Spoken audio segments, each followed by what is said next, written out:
warahmatullahi wabarakatuh. Alhamdulillah, mari sama-sama kita panjatkan rasa kita kepada Allah bahwa untuk kali ini kajian ilmu asal Masjid Asal yang kedua kalinya setelah bersekian lama kita mulai lagi. Telah hadir di tengah-tengah kita guru kita Bapak Profesor Dr. Aminullah Al-Hadi.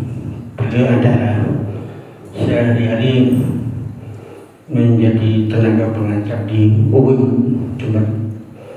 Mari kita sama-sama dengarkan, dan terlebih dahulu yang paling utama adalah kita panjatkan rasa syukur kita kepada Allah bahwa kita masih diberi kesempatan untuk hadir dalam majelis ilmu. Pahami nanti kira-kira ada waktu 1 jam kurang lebihnya, sedikit ada diskusi atau menjawab. Kita mulai, monggo Pak Amin.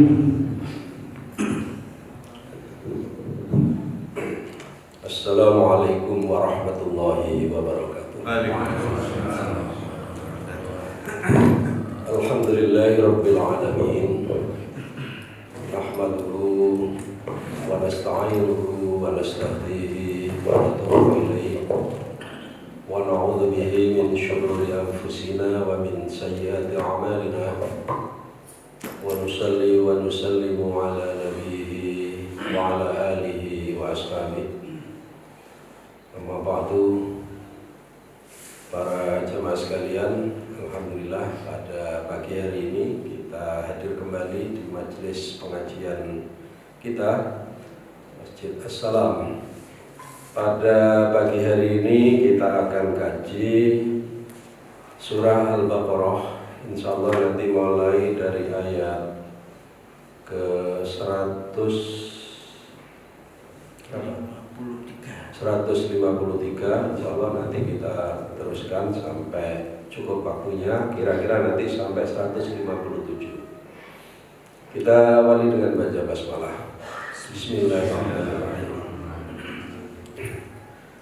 Di ayat 153 surah Al-Baqarah ini kalau kita petakan temanya itu adalah tema keteguhan atas ujian-ujian atau kesabaran atas ujian-ujian yang besar ini nanti disebutkan.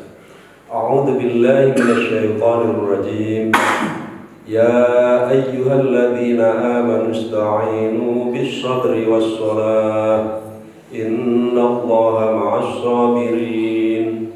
Wa la taqulu liman yuqtalu fi sabilillahi amwat bal ahya'u walakin la tash'urun. Wa lanabluwannakum bi syai'in minal khawfi wal ju' wa naqsim minal amwali wal anfusi wath thamarat wa basyiris sabirin alladzina idza asabathum musibah qalu inna lillahi wa inna ilaihi raji'un. Ulaika 'alaihim salawatun min rabbihim wa rahmah wa ulaika humul muhtadun. Dalam ayat ini, dalam beberapa ayat yang kita baca tadi diawali dengan seruan harfun nida ya yang ditujukan kepada orang-orang yang beriman. Ketika Allah menyebut ya ayyuhalladzina amanu, inilah salah satu keunggulan yang dimiliki oleh orang-orang yang beriman. Dalam Al-Quran beberapa kali orang beriman itu diseru, dipanggil ya ayyuhalladzina amanu. Maka berbahagialah karena kita dipanggil bukan oleh manusia, oleh orang yang setara dengan kita, tapi yang memanggil kita adalah Zat yang Maha Kuasa, Zat yang mencipta dan Zat yang dipuja, Allah Subhanahu wa Ta'ala. Maka inilah yang tadi saya sebut kemuliaan yang diberikan oleh Allah kepada orang-orang yang beriman. Maka seruan itu kemudian Allah sebutkan ista'inu bis-sabri was-shalah. Kita atau orang-orang yang beriman diperintah oleh Allah ista'inu, bermohonlah pertolongan kalian semua. Ya tentu bermohon pertolongan atau meminta pertolongan kepada Allah Subhanahu wa ta'ala yang menyeru tadi itu. Ista'inu, minta tolonglah kalian semua. Kata ista'inu itu dari kata ana ya'unu, a'ana yu'inu. Jadi a'ana yu'inu, menolong. Kemudian di dalam ayat ini digunakan kalimat dengan awalan ista. Jadi tambahan alif atau hamzah, sin dan ta itu secara umum maknanya adalah memohon, meminta atau mengharap atau mencari. Ista'inu, minta tolonglah kalian semua bis-sabri, dengan kesabaran, was-shalah, dan dengan sholat. Sini ada dua kata yang menjadi menjadi kunci untuk kalimat-kalimat berikutnya nanti. Jadi pertama ista'inu bis-sabri, dengan kesabaran. Dalam bahasa kita sehari-hari kita sudah mengenal kata sabar. Tetapi sabar dalam bahasa Indonesia itu maknanya terlalu sempit. Sabar dalam bahasa Arab yang dipakai dalam Al-Quran itu maknanya sangat luas. Kalau kita sabar itu mungkin tidak marahan, tidak reaksi atau tidak merespon kalau ada sesuatu yang mengenai dirinya. Tetapi sabar di dalam Al-Quran itu kalau saya baca kitab tafsir ini tafsir Al-Munir yang disusun oleh Syekh Wahbah Zuhaili, itu disebutkan as-sabru tawtinun nafsi ala ihtimalil makari, ay ista'inu ala al-akhirah bis-sabri ala ta'ati wal bala. Yang disebut oleh mufassir ini, kesabaran ini terutama kesabaran dalam menghadapi akhirat. Kesabaran dalam menghadapi akhirat, yaitu alat ta'ati wal bala, ketika diperintah harus dipatuhi. Jadi kesabarannya dalam menjaga ketaatan atas perintah-perintah di dalam agama. Wal bala, nah di dalam hidup ini ada ujian-ujian, ada cobaan-cobaan. Itu orang sabar itu juga tautinun nafsi, memiliki keteguhan jiwa, memiliki keteguhan hati ketika berhadapan dengan hal-hal yang ada dalam hidupnya ini. Kemudian yang kedua, was-shalah, memohon pertolongan atau memohon bantuan kepada Allah itu selain dengan keteguhan hati, dengan kesabaran, juga diperintahkan dengan sholat. Was-shalah, dengan sholat. Sholat pun kalau dalam bahasa kita sekarang sholat itu ya seperti yang 5 waktu yang baru saja kita lakukan ini tadi. Tetapi di dalam Al-Quran ada beberapa kata sholat itu yang memiliki beragam makna.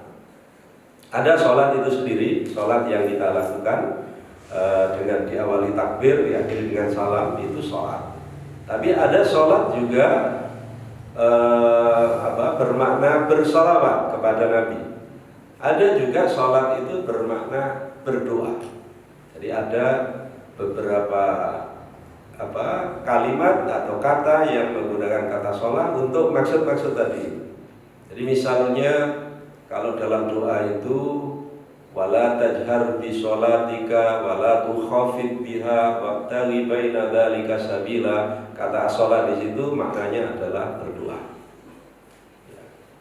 Nah, sholat yang ada di sini di dalam ayat ke 153 ini bisa bermakna itu semua. Walaupun secara khusus maknanya adalah sholat ketika kita tadi diawali dengan takbir, diakhiri dengan salam, karena dalam sholat ini manusia berhubungan, berkomunikasi langsung kepada Allah. Kemudian di dalam ayat lanjutannya, innallaha ma'as-sabirin, sesungguhnya Allah menyertai orang-orang yang bersabar. Nah, Bapak Ibu sekalian para jamaah, di dalam ayat ini tadi ada dua kata, as-sabru was-shalah. Ya, ista'inu bis-sabri was-sholati. Perintah untuk bersabar dan sholat.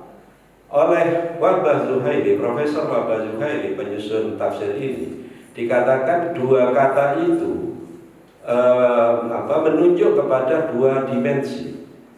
Menunjuk kepada dua dimensi. Pertama, kesabaran itu lebih berkaitan dengan apa yang dihadapi oleh manusia. Jadi kita, apa yang kita hadapi, kita tangguh atau teguh pada apa yang kita hadapi, itu maknanya kita bersabar. Yang kedua, as-shalah.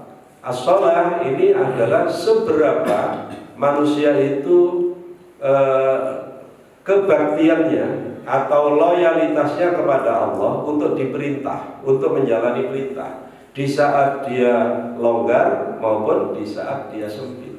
Di saat dia merasa mendapat karunia, misalnya rizki dari Allah, atau di saat dia merasakan kurang karunia atau rizkinya itu.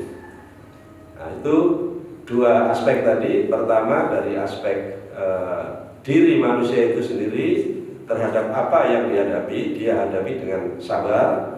Yang kedua kepatuhannya, ketaatannya untuk memenuhi perintah-perintah Allah atau ketentuan-ketentuan Allah melalui peribadatan, yaitu as-shalah. Innallaha ma'as-sabirin. Kemudian pada poin ayat ke-153 ini diakhiri dengan pernyataan atau pemberitahuan bahwa Allah menyertai orang-orang yang sabar. Maknanya orang yang bersabar itu selalu berada dalam keberuntungan karena ia di cover atau didampingi oleh Allah Subhanahu wa taala. Kemudian kita lanjutkan ayat berikutnya. Wala taqulu liman yuqtalu fi sabilillahi amwat. Janganlah kalian mengatakan terhadap orang-orang yang terbunuh di jalan Allah itu adalah mereka telah mati. Bal ahya, melainkan akan tetapi mereka itu tetap hidup. Walakin la tashkurun, tetapi kalian tidak merasakannya. Bapak Ibu, para jemaah sekalian, kalau ditilik dari asbabun nuzul, latar belakang turunnya ayat ini, kenapa ada ayat ini? Disebutkan di dalam riwayat Ibnu Abbas bahwa ayat ini turun setelah perang Badar. Jadi perang Badar itu adalah perang terbesar yang dihadapi atau yang dialami oleh umat Islam bersama Nabi. Jadi perang Badar itu perang yang sangat besar. Mungkin bapak-bapak kalau ada yang waktu ada di Madinah itu bisa berkunjung ya ke Badar. Ini kunjungan kesejarahan ya, ini bagi yang kepingin tahu. Di sana setahu saya inilah kuburan di luar Mekah dan Madinah. Jadi di luar Maklah dan Baqi. Kalau Maklah yang di Mekah dan Baqi yang di Masjid Nabawi itu kira-kira berapa kilo? 1 kilo atau 1,5 kilo dari Masjid Nabawi. Maklah itu yang kira-kira 1,5 kilo dari Al-Masjidil Haram. Kalau Baqi itu yang tidak jauh dari Masjid Nabawi, hanya di sisi mana? Di sisi tenggara Masjid Nabawi. Itu ada Baqi. Nah ini ada kompleks kuburan, tapi kuburan ini khusus untuk syuhada perang Badar. Jadi khusus untuk syuhada perang Badar. Badar itu nama tempat. Jadi Badar. Kalau kita bahasa Indonesia itu kan nggak bisa membunyikan dua konsonan yang berjejeran ini ya, sehingga kita tidak bisa menyebut Badar. Tidak lazim, maksudnya sulit ya. Akhirnya orang Indonesia kan menyebutnya Badar. Termasuk mohon maaf kalau di sini ada Pak Sa'ad. Ya, kalau ada Pak Sa'ad, itu kalau di dalam bahasa Arab itu ditulis Sa'ad. Sin ain dal ainnya sukun Sa'ad. Tapi kan sulit orang Indonesia, maka dibacanya Sa'ad. Banyak sama dengan ini waktu kita ini sholat kita pagi ini, sholat subuh kita menyebutnya ya. Itu kalau dalam bahasa Arab itu baknya itu sukun, subh. Ya, as-subh. Ala inna subha qarib. Kemudian nanti waktu salat yang kedua juga gitu. Kita menyebutnya zuhur. Nah, dalam tulisan Arabnya itu bukan zuhur. Ya. Karena haknya itu sukun, zuhur. Asar juga begitu, asr, wal asri. Tapi karena lidah kita nggak bisa mengumpulkan dua konsonan itu tanpa dibantu oleh vokal, sehingga bunyinya menjadi duhur, asar, subuh. Pokoknya kalau u maka huruf bantunya itu mesti u juga, ya, subuh. Ya, kalau asar, asar depannya a, maka tengahnya menjadi a juga, asar. Nah, Badar juga begitu. Nah, di Badar itu jumlah umat Islam cukup besar dan ada korban umat Islam yang disebut syuhada itu ada berapa orang itu? Famaniyatun minal ansor wasittatun minal muhajirin. Ada 8 orang dari kaum Ansor, ya ini dari pihak Muslim, kemudian ada 6 dari pihak muhajirin. Jadi berapa itu? 14 syuhada perang Badar. Itu kalau di kuburan Badar sana itu ada monumennya. Jadi ada monumen berdiri disebut, dituliskan nama-nama sahabat yang gugur dalam perang Badar. Tampaknya hanya di Badar saja yang nama-nama sahabat itu dituliskan ya sebagai pengingat sejarah. Itu bisa Bapak lihat kalau cari di Google ketemu itu, nanti ada gambarnya. Dari kaum musyrik itu jumlahnya sangat banyak, kalau nggak salah 70-an korbannya itu. Nah Bapak Ibu sekalian, kemudian kenapa ini tadi apa hubungannya dengan Badar tadi? Disebutkan oleh Wahbah Zuhairi bahwa dalam berdasar riwayat Abdullah bin Abbas itu bahwa setelah perang Badar itu ada sekian korban tadi 14 orang, itu kemudian orang ada yang ngomong-ngomong, wah teman kita misalnya, saya nggak hafal beberapa nama yang ada di dalam Badar itu, lalu disebutkan wah teman kita nggak bisa lagi menikmati indahnya Madinah, teman kita nggak bisa menikmati lagi nyamannya dunia.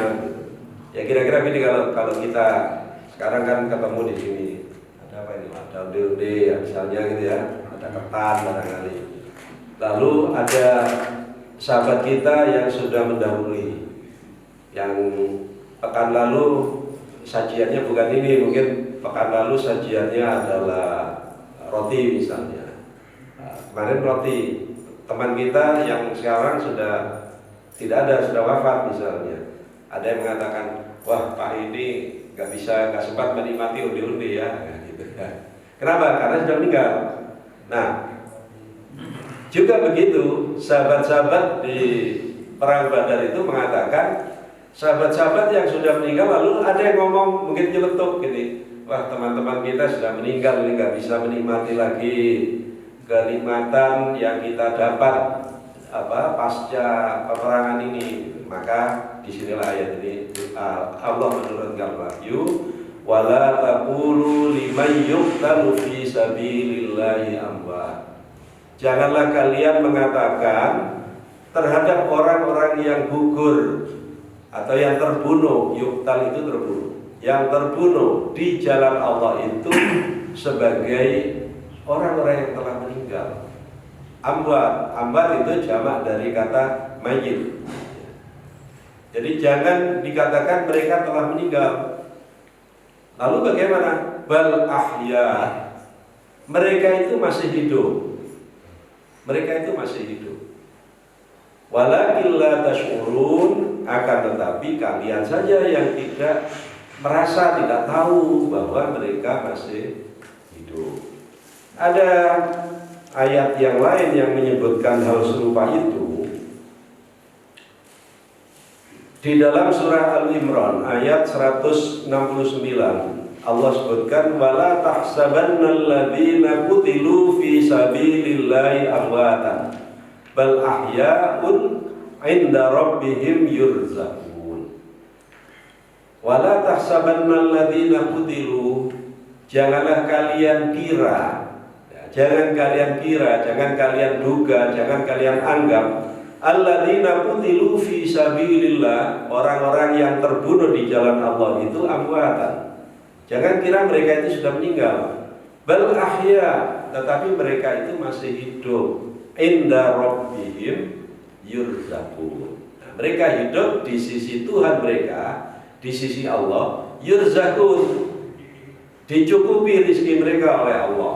Nah, artinya ya memang betul mereka tidak hidup di tengah-tengah kita, di tengah-tengah mereka, di tengah-tengah manusia, tetapi mereka masih hidup di sisi Allah, bahkan keperluan-keperluannya dipenuhi oleh Allah. Inda rabbihim yurzaqun.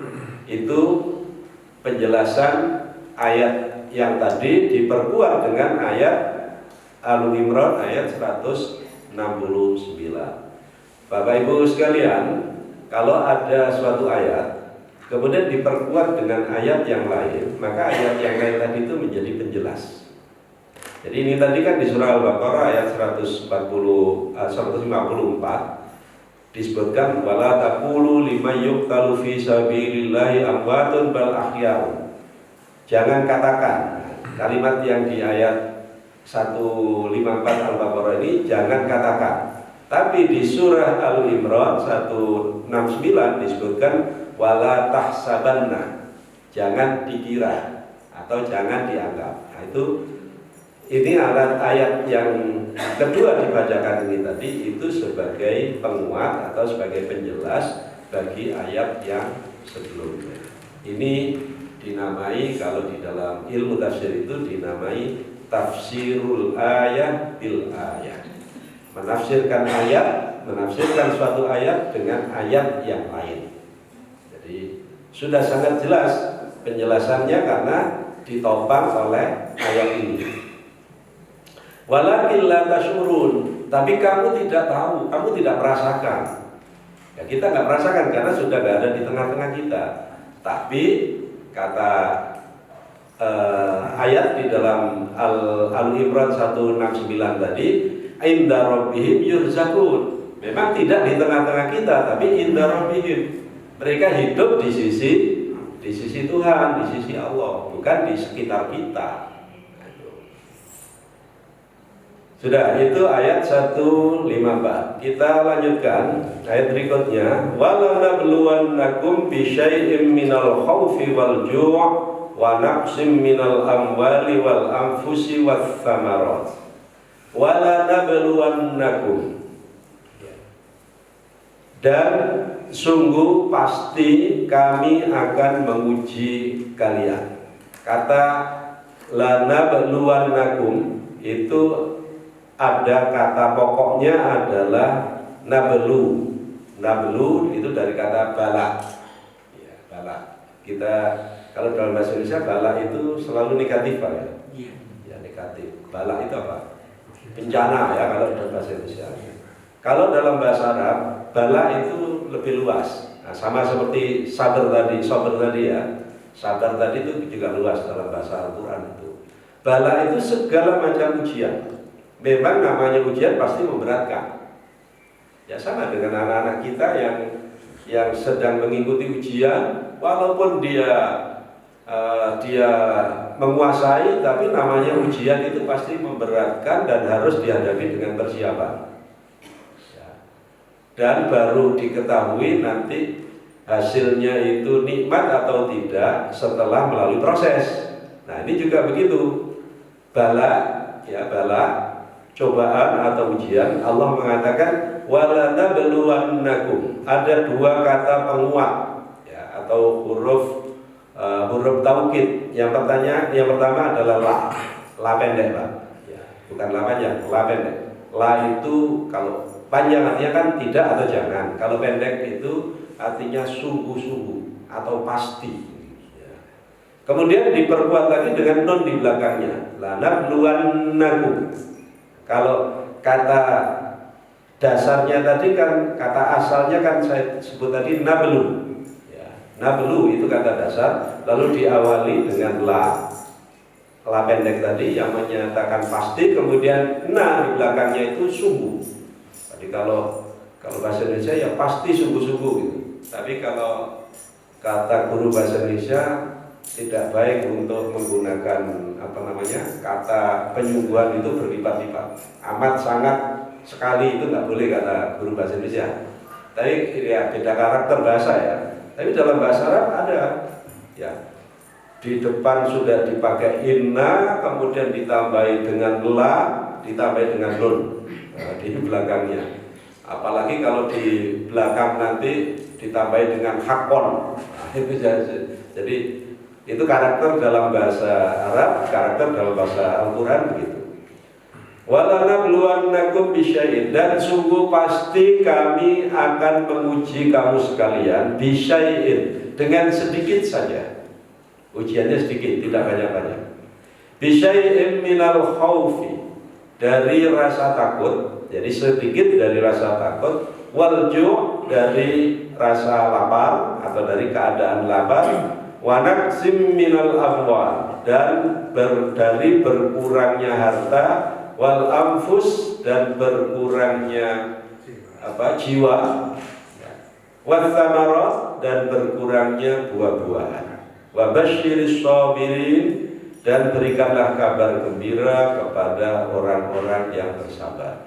Nah, tentu ujian tadi memang harus dihadapi dengan kesabaran, harus dihadapi dengan keteguhan.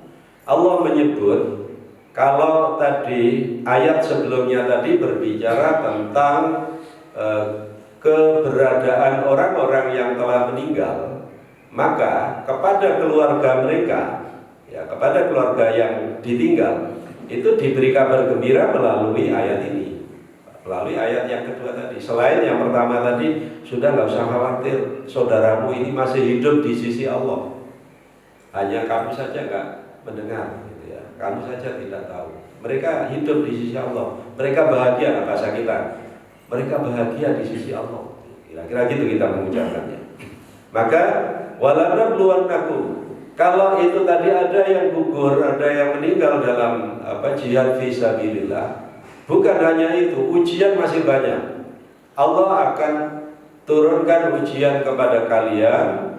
Nanti ada rasa takut. Rasa takut itu macam-macam. Ya, ada takut. Ya, mungkin kita tidak merasakan rasa takut ya. Mungkin saudara-saudara kita yang kemarin berada di sekitar area yang terjadi demo besar di bulan Agustus kemarin, ya mungkin diliputi oleh rasa takut. Apalagi ngelihat asap ngepul ke atas itu, wah itu nanti kalau merembet ke kampung kita gimana, misalnya gitu ya. Jadi diliputi rasa khauf, ya minal khaufi, kemudian wal ju'i, ada rasa lapar. Rasa lapar bisa saja karena tidak mesti karena pertanian, Pak. Rasa lapar itu bisa saja kalau ada seperti saudara-saudara kita yang di Gaza itu kan bukan tidak ada makanan, tapi makanan tidak bisa masuk karena diblokade. Dan di sepanjang sejarah itu pernah terjadi hal seperti itu ketika ada konflik. Saya kira di zaman Nabi dulu juga, Nabi ketika masih berada di Mekah, Nabi dulu pernah diblokade. Nabi bersama orang-orang Muslim, para sahabat itu pernah diblokade oleh orang musyrik Quraisy. Diblokade, tidak boleh para pedagang, ya, berkurangnya jiwa. Berkurangnya jiwa itu ada jiwa yang hilang, ada juga jiwa yang tidak optimal. Jadi kalau di dalam tafsir disebutkan minal amrod wal maut. Jadi karena sakit itu juga, kenapa dikatakan berkurang jiwa? Ya karena pada saat dia sakit, kalau sakit ya, pada saat dia sakit dia tidak bisa beraktivitas secara normal, secara baik. Tidak bisa kalau dia punya tugas untuk mencukupi kebutuhan keluarga, pada saat itu dia tidak bisa melaksanakan aktivitasnya untuk mencukupi keluarga.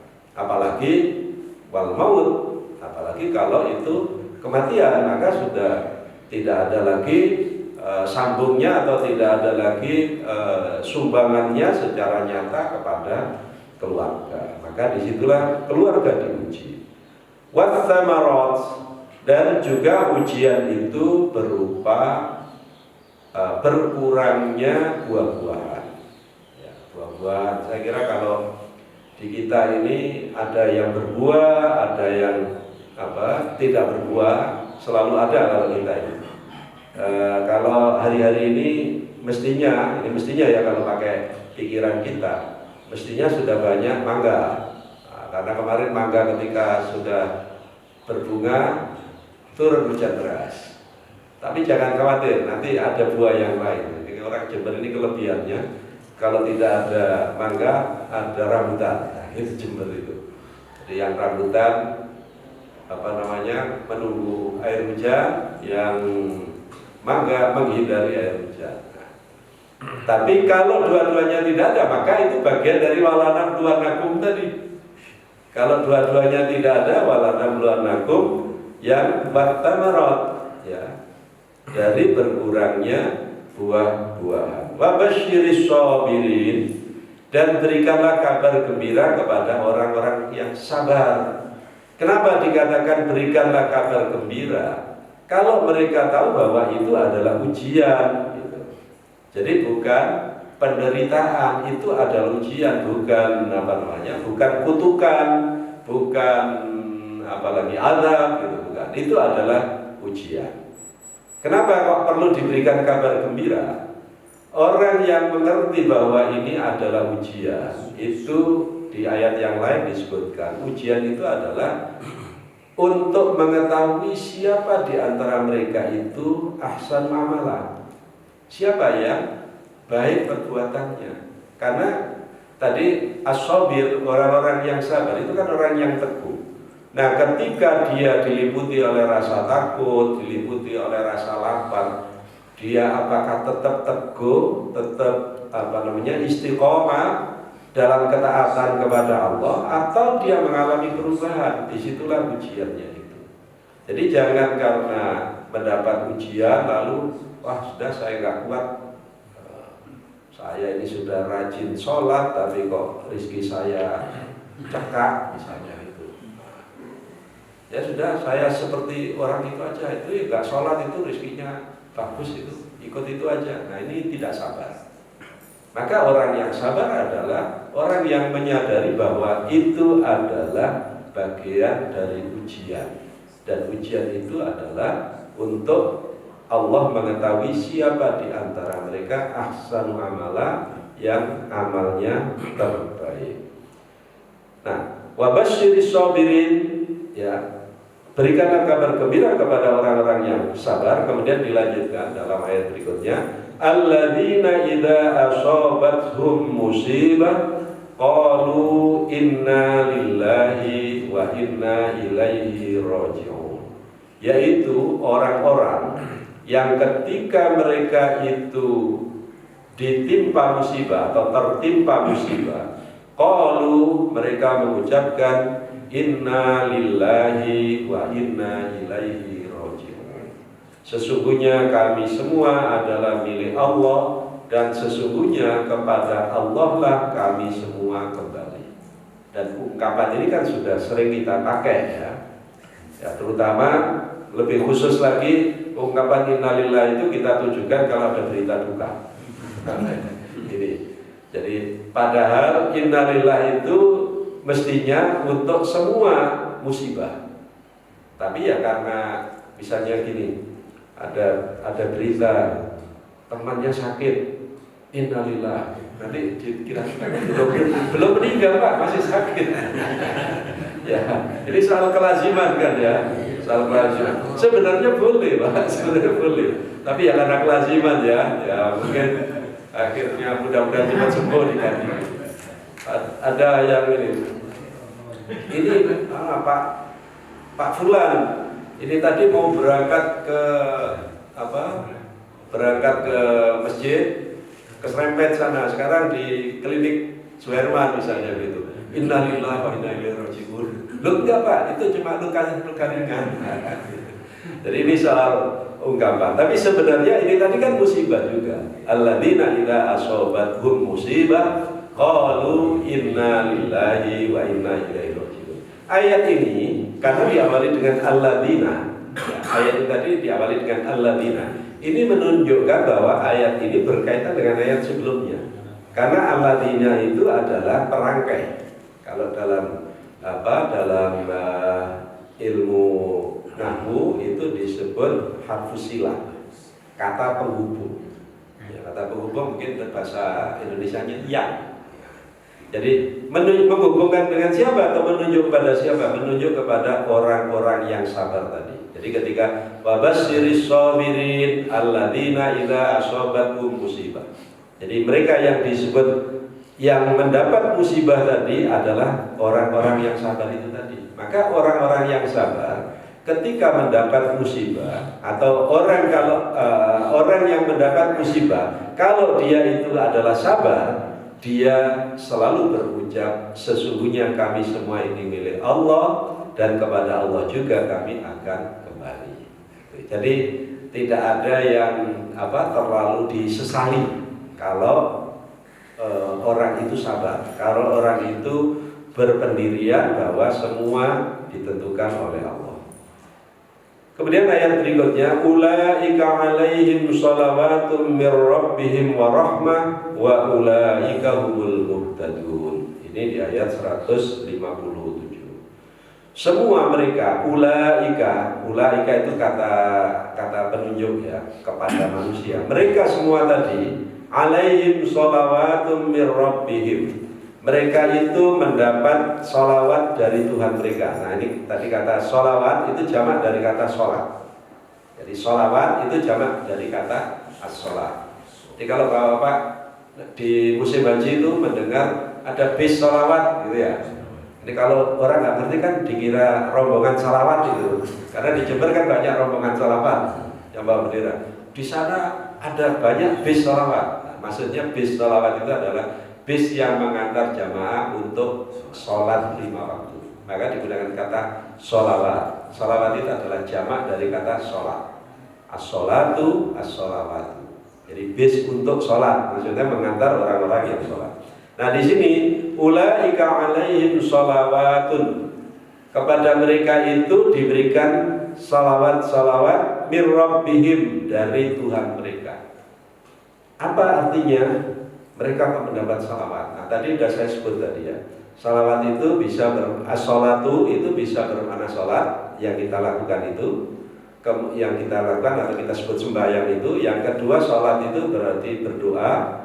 Yang ketiga sholat itu berarti salawat kepada Nabi. Nah di sini as-sholawat itu karena yang mengucapkan adalah Allah, maka itu adalah ucapan kebaikan. Kalau kita kepada Allah itu artinya permohonan. Ya, kalau manusia kepada Allah itu artinya permohonan. Kalau dari Allah kepada manusia itu artinya kabar kebaikan. Ya, kabar kebaikan. Jadi Allah memberikan kabar kebaikan atau penghormatan kepada manusia. Maka kalau di dalam ayat itu Allah bersalawat kepada Nabi. Innallaha wa malaikatahu yusholluna 'alan nabi. Sesungguhnya Allah dan para malaikat bersalawat kepada Nabi. Kalau kita bersalawat untuk Nabi, kita mengucapkan mudah-mudahan Allah memberikan kebahagiaan dan keselamatan untuk Nabi. Kita mohonkan kepada Allah. Ya, kita mohonkan kepada Allah supaya Allah memberi kepada Nabi. Kalau Allah yang mengucapkan, Allah minta kepada siapa? Ya, jadi bukan Allah. Ya Allah, Allah sendiri mengatakan ya Allah berikanlah kebaikan dan keselamatan untuk Muhammad. Tentu tidak. Maka sholawat itu bermakna juga penghormatan. Jadi Allah memberikan penghormatan kepada Nabi. Nah sekarang Allah memberikan penghormatan kepada manusia, kepada orang-orang yang sabar tadi. Warahmah, dan juga Allah limpahkan rahmat kepada mereka. Jadi kepada orang-orang yang sabar tadi Allah berikan penghormatan, sekaligus Allah berikan rahmat kasih sayangnya. Wa ulaika humul muhtadun, dan mereka itu adalah orang-orang yang mendapat petunjuk. Mereka adalah orang-orang yang mendapatkan bimbingan dari Allah. Jadi para jamaah sekalian, kalau tadi di awal saya sebutkan bahwa tema atau topik dari ayat, berapa ayat ini tadi? Dari 153 sampai 157, ada 5 ayat ini tadi yang kita bahas ini tadi adalah berkaitan dengan keteguhan dalam menghadapi ujian. Tetapi diakhiri, orang yang teguh dalam menghadapi ujian ini mendapatkan penghormatan dari Allah sekaligus mendapatkan rahmat kasih sayang Allah. Dan mereka adalah orang-orang yang senantiasa dibimbing dengan hidayah Allah. Saya kira ini kajian kita, masih ada waktu kalau nanti mungkin ada sesuatu yang perlu didalami lagi.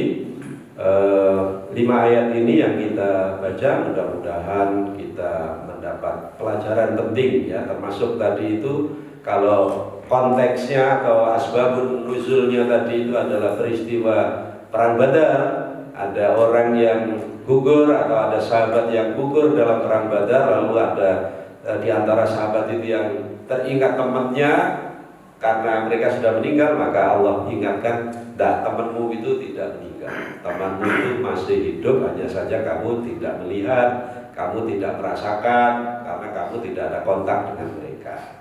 Di dalam ayat yang lain, bal ahya'un inda rabbihim, mereka masih hidup di sisi Tuhan. Jadi bukan di kampungnya, ya, bukan merasa ini sudah meninggal nanti, tapi kalau malam Jumat lagi datang. Tidak. Mereka di sisi Tuhan, inda rabbihim yurzakun, senantiasa mendapatkan rezeki, mendapatkan kebaikan-kebaikan dari Allah Subhanahu wa taala. Saya kira demikian. Terima kasih. Monggo ibu bapak jamaah yang ingin bertanya atau berkomentar, kami harapkan bisa dialog dalam kesempatan yang sempit ini.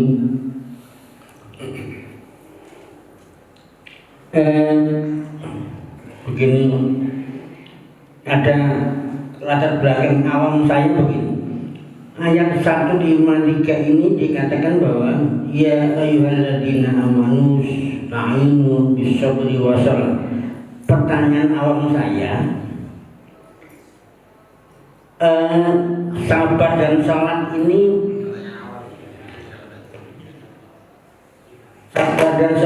apakah ada dikandung maksud kenapa sabar dulu baru sholat?